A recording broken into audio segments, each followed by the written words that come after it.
시청자 여러분 안녕하십니까? 가리쇼의 이종섭입니다. 오늘은 대선을 맞이하는 우리의 자세 어디까지 알고 있나 그 첫 시간입니다. 지난 3월 10일 헌법재판소가 박근혜 대통령을 파면하고 약 한 달이 지났습니다. 대선 주자들 저마다 우리나라의 사회개혁과 관련한 정책들을 쏟아내고 있는데요. 그 가운데서도 교육개혁 공약이 눈에 띄고 있습니다. 오늘은 저희 패널 분들을 모시고 문재인 대선 후보를 필두로 이야기되고 있는 국공립대학 통합 네트워크, 일명 서울대 폐지론이죠. 그것에 대해서 얘기해 보려고 합니다. 국공립 통합 네트워크란 모든 국공립 대학을 하나의 네트워크로 포함하는 제도입니다. 각 지역의 공립대학교는 거점 대학교를 중심으로 학부별로 통합하게 되고 각각 몇 개의 캠퍼스를 갖게 되는데요. 학생들은 지금처럼 각각의 대학교에 지원하게 되는 것이 아니라 통합 네트워크라는 큰 틀의 공립대학에 지원을 하게 되고요. 선지원, 후추첨의 방식으로 캠퍼스에 배정받게 됩니다. 네, 그리고 학부 과정을 이수한 학생들에게는 모두 공통적으로 국립대학 학사 학위를 받게 되고요. 예, 이번 대선 전국과 관련해서 정치 사회적인 맥락을 좀 말씀드리면 갑자기 튀어나온 정책은 아니고요. 김대중 정부 때 시민사회와 학계 인사들께서 모이셔서 학벌 없는 사회라는 단체를 만들어서 안을 제시해 준 적이 있으시고 2010년 지방선거, 2012년 총선에서는 민주통합당에서도 공약을 제시해 주기도 했고요. 최근에는 박원순 시장님 그리고 조희연 교육감님 같은 인사들께서 또 안을 제시해주고 문재인 전 대표도 공약을 내걸었습니다. 국공립대 통합 네트워크를 해야만 하는 목표 아니면 취지라고 할 수 있겠죠? 이거에 대해서 각 패널 분들은 어떻게 생각하시나요? 가장 먼저는 학벌주의를 타파하는 것이 가장 큰 목표가 아닐까 생각을 합니다. 끝까지 많은 국민들이 학벌이 굉장히 공고한 사회적 자본으로 작용하고 있다라고 느끼고 있고 그렇기 때문에 이 정책이 계속해서 힘을 발휘하고 있다고 저는 생각을 하고 있습니다. 학벌의 부작용은 여러 가지가 있을 수 있겠는데요. 아까 말씀하셨던 것처럼 자신의 능력을 학벌 때문에 발휘하지 못하는 게 가장 크겠죠. 이것은 여전히 해결되지 않고 있는 문제라고 생각을 합니다.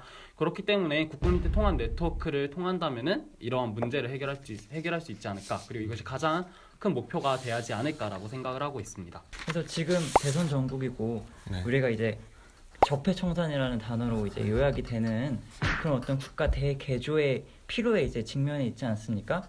그런 차원에서 학벌 문제도 같이 동일한 연장선상에서 접근을 해야 하고 국공립 대학 통합 네트워크가 반드시 최적의 대안은 아닐 수 있습니다. 하지만 우리가 이 지금의 대학제도, 지금의 이 교육 시스템, 학벌 시스템을 그대로 놓아둠으로써 우리가 얻게 되는 이익보다 우리가 어떤 식으로건 변화를 시도함으로써 얻게 되는 이익이 훨씬 더 크다고 저는 생각을 합니다. 근데 그런 게 있죠. 국가 정책을 시행을 하기 때는 신중하게 해야 됩니다. 한 정책을 한번 해놓으면은 다시 되돌릴 수가 없어요. 결국 그에 대한 토론은 분명히 좀 더 사회적인 합의와 공감대가 형성이 되어야 되는데 제가 지금 느끼기에는 그게 국립대 통합 네트워크가 그게 국민적으로 그렇게 합의가 이루어졌다라고 보기는 좀 힘든 것 같아요. 그다음에 또 한 가지 제가 문제라고 생각했던 점은 실질적인 이 정책의 영향을 받는 주체들인 대학과 대학생들에게 되게 의견조사가 아직까지 많이 안 이루어졌던 것 같습니다. 의견 수렴 없이 정책, 이렇게 중요한 교육 정책이라는 걸 바꾼다는 거는 정말 수많은 대학생들과 특히 고등학생들, 그 입시 지옥에서 시달리는 고등학생들이 너무 힘들 거라고 생각을 하고 그다음 구체적인 좀 실험 방안이 아직 부족하다는 생각도 많이 들었습니다. 아까 국민적 합의와 사회적 합의를 말씀해 주셨지만 굉장히 지금 교육 기능과 연구 기능이 저하되어 있습니다. 그리고 이 점에 대해서는 저는 사회적인 합의가 있다고 봅니다. 끊임없이 입시 제도를 바꾸고 세부적인 교육 정책들을 바꾸는 것들이 사실은 그런 합의를 반영하고 있다고 보거든요. 그래서 국공립 통합 네트워크에 대한 어떤 정책적 합의는 없을 수 있지만 뭔가를 바꿔야 한다. 이 학벌 기득권 체제를 어떤 식으로 타파해야 된다라는 데에서는 저는 합의가 있다고 생각을 합니다.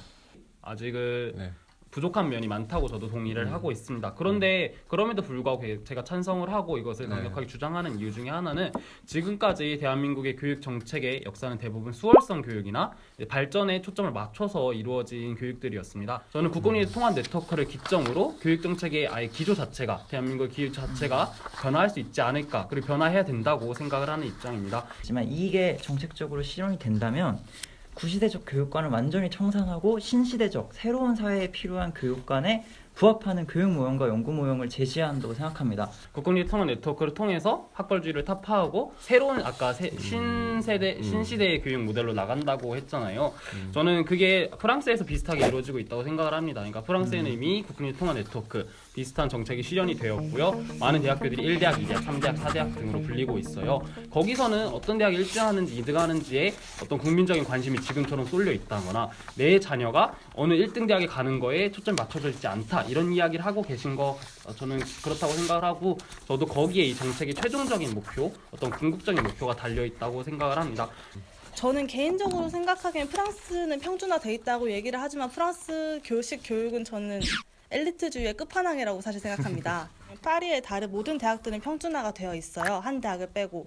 다른 대학 같은 경우에는 파리 1대학, 2대학, 3대학 이런 식으로 지역 군별로 나누어지고 또 전공별로 나누어져서 이제 학생들은 전혀 실력과 상관없이 그냥 바칼로레아라는 대입 시험을 통과만 하면 대학에 갈 수 있는 시스템입니다. 그런데 이제 그 예외가 되는 학교가 그랑제골인데요. 그 그랑제골은 이제 파리 최고의 대학이라고 불리는 대학이고 그 대학 출신의 뭐 정치인을 비롯해서 수많은 사회적인 성공과 명예를 거둔 사람들이 많이 졸업을 한 대학으로 알려져 있습니다. 결국은 이 대학, 이 그랑제골이라는 대학이 사회적 성공의 정말 징표처럼 돼버렸고 그러면 그렇게 되면 어쩔 수 없이 학생들은 자연스럽게 그 대학을 가고 싶어 할 수밖에 없다는 거죠. 이 대학과 사회적 성공이라는 이 연결고리를 끊지 않는 이상은 대학생이 얼마나 많이 생기냐, 국립대생이 얼마나 많이 생기냐는 전혀 의미가 없다고 생각을 합니다. 저는 그래도 프랑스 사례가 굉장히 유의미하고 바람직한 모델을 보여주고 있다고 생각을 합니다. 거기도 방금 말씀하셨듯이 그랑제골이라는 문제가 있고 그것에 대해서 굉장히 많은 비판이 들어오고 있긴 해요. 왜냐하면 굉장히 많은 나라에서 프랑스를 이상적인 모델로 바라보고 있기 때문이에요. 그런 비판이 계속 나오는 것이. 프랑스 같은 경우는 일단 그랑제골을 제외한 일반 대학의 진학률이 고등교육 진학률이 40% 정도밖에 안 돼요. 그러니까 우리나라 같이 대학에 안 가면 이상한 사람으로 취급하는 그런 문화가 전혀 없고요. 자기의 취향이 맞으면 자기가 좀 더 공부를 하고 싶으면 고등교육 일반 대학에 취학을 하게 되는 것이고요. 근데 이제 파리가 이제 제가 사실 계속 이제 궁금했던 거는 이제 정책을 시행하고 나서 이제 파리 지금 이제 대학들이 국립대로 대부분 다 전환이 된 걸로 네. 알고 있어요. 그러니까 사립대학 비중이 거의 없는 상황이잖아요. 근데 만약에 우리나라가 200개 대학 중에 한 170개가 국립대학이다. 그러면 한번 생각을 해볼 문제예요. 문제는 뭐냐면 지금 우리나라의 비중이 사립대학이 제가 말씀한 75%, 80%예요. 너무 많아요. 그러니까 사립대를 국립대 형태로 약간 전환하는 소위 말해서 준뭐 공립대, 준 사립형 네. 공영제 이런 게 필요한 것 같아요. 근데 그런 중간 단계를 그러니까 사립대학이 많은 비중을 어떻게 국립대로 전환할 것이냐 여기에 대해서 좀 더 논의를 해야지 찬선씨 얘기하고 있는 이상적 모델에 가까워져요.